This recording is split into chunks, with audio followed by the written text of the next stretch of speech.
तो कैसे हैं आप लोग। तो यार आज हम एक बार फिर बात करेंगे बॉलीवुड की एक और चमत्कारी बुड्ढे के बारे में जिसे देख के हॉट एंड सेक्सी लड़कियां आज भी अपना दिल किसी चप्पल के माफिक इसकी सुनहरी गान जैसी मुंह पर बड़े ही प्यार से फेंक के मारते हैं और जिसने 61 साल की उम्र में भी ट्विटर पर अपना डीपी 36 का लगा के रखा है ताकि वही हॉट एंड सेक्सी लड़कियों को ऑनलाइन चूतिया काट सके। तो लड़कियों ख्याल रखें, सुरक्षित रहें।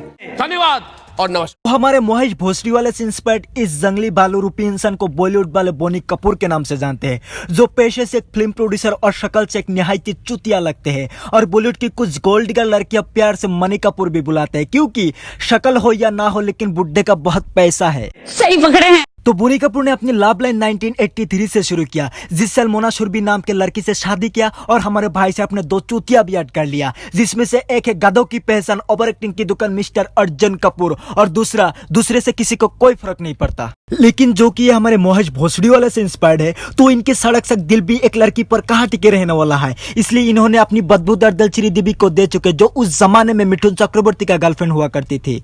और ये जंगली भालू शादीशुदा होने के बाद भी श्रीदेवी से मिलने चला जाता था। सासा भोसड़ी वाले मैं तो आपको बस चूतिया समझता था, आप तो टॉप लेवल के हर्रामी निकले। लेकिन उस टाइम श्रीदेवी से मिल पाना बहुत ही मुश्किल था क्योंकि तब इंडिया की टॉप सेलिब्रिटी में एक थी, इसलिए हमारे जंगली भालू ने एक सस्ता जुगाड़ लाकर श्रीदेवी को एक फिल्म ऑफर किया और मैडम मान भी गई। लेकिन इस बात से हमारे भालू के भाई जकाश को बहुत गुस्सा आया क्योंकि श्रीदेवी ने उस मूवी करने के लिए 10 लाख रुपए लिया था और इसने खुशी खुशी 12 लाख रुपए दे दिया। उस दौरान श्रीदेवी की माँ बीमार भी थी, सो उन दोनों के लिए अमेरिका का टिकट भी कटवाया और हॉस्पिटल का पूरा खर्चा भी उठाया। तो इन्हीं सारी चीजों के चलते इन दोनों भाइयों के बीच में काफी गुट्टम गुट्टाई भी हो चुकी है। लेकिन हमारे झकाश को क्या पता था ये पेमेंट मूवी के लिए नहीं कोई और ही चीजों के लिए किया जा रहा था। 1996 में ये दोनों चूतिया एक हो जाते हैं, मतलब ये दोनों आपस में ही शादी कर लेते हैं और ये भी सारी बस खड़े खड़े तमाशा देखती रही क्योंकि हमारे श्रीदेवी शादी के 7 महीने पहले ही प्रेग्नेंट हो चुकी थी। तो इन हालात में इन्होंने अपना कदम पीछे लेना ही बेहतर समझा एंड बनी कपूर से अपने आप ही अलग हो जाती है और 2012 में कैंसर की वजह से इनकी डेथ हो जाती है। अब हमारे आंटी से बस यही सवाल पूछना चाहता हूँ कि बहुत मजा आया होगा ना एक शादीशुदा आदमी के साथ लूडो खेल के प्रेग्नेंट हो जाने में और एक हंसते खेलते फैमिली का लूडो लगाने में। अब माना बुड्ढा हमारा पैदे से चूतिया है बट इसका मतलब ये तो नहीं बनता कि तुम भी उससे ग्रीन सिग्नल ही दे दो। छोड़ो यार, इस औरत को तो हम इग्नोर कर देते हैं क्योंकि 2018 में इनका भी डेट हो जाता है। बट यार हम जो भी खेले लेकिन इस बात से हमें 100% एग्री करना पड़ेगा कि अगर इस दुनिया में ट्रोला पाबी भी एडजस्ट करता हो तो वो यही है क्योंकि इसने मिथुन चक्रवर्ती को छोड़ के इससे शादी किया पैसों के लिए और इसने अपनी हवस बुझाने के लिए गोल्ड डिगर से शादी कर लिया। अब तुम ही बताओ ये प्यार नहीं तो क्या है? ये तो टट्टी है।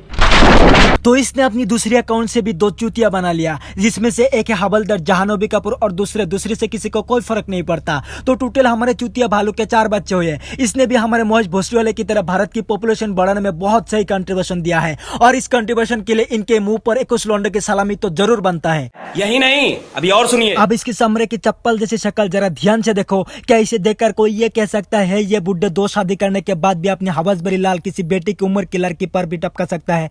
अगर तुम्हारा जवाब ना है ना तो बधाई हो बहनचोद, तुम नरक में जाने वाले हो क्योंकि ये बुड्ढा अपने हवस भरी लाल टपका सकता है नहीं बल्कि अपने हवस भरी लाल टपका चुका है और इसे देखो इसने भी बुड्ढे को लाइन देने में कोई कसर नहीं छोड़ा। बेटी चोट। अबे वो बाबलीगन दुनिया के हर टकला इंसान जॉनी सिंस नहीं होता है। एंड ये बुड्ढा साइना का वो प्रोडक्ट है जो फुल चार्ज होने में 100 घंटा लगाता है और खत्म 2 मिनट में हो जाता है। अब अगर ऐसे बुड्ढे से 99% करोगे बड़ी पछताओगी और दूसरी तरफ एक अकेला करण जौहर आखिर कितनों की ले सकता है? ऐसे करण जौहर लेता होगा कि देता होगा?